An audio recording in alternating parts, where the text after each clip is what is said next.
तेईस के एंड में या 2024 के फर्स्ट वीक में हमारी हिंदी फिल्म की शूटिंग। दोस्तों नमस्कार, मेरा नाम है समीर और आप देख रहे हैं विजन ऑफ समीर।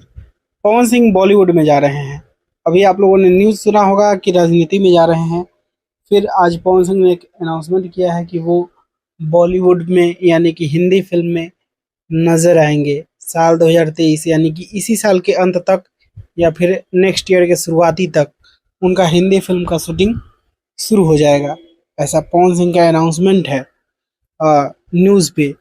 और ये बहुत बड़ा इंडस्ट्री के लिए मूव ऑन होगा, क्योंकि स्पेशली पवन सिंह के लिए, क्योंकि एक तरफ उनका राजनीतिक कैरियर भी शुरू हो रहा है और दूसरी तरफ हिंदी फिल्म में वो मूव कर रहे हैं।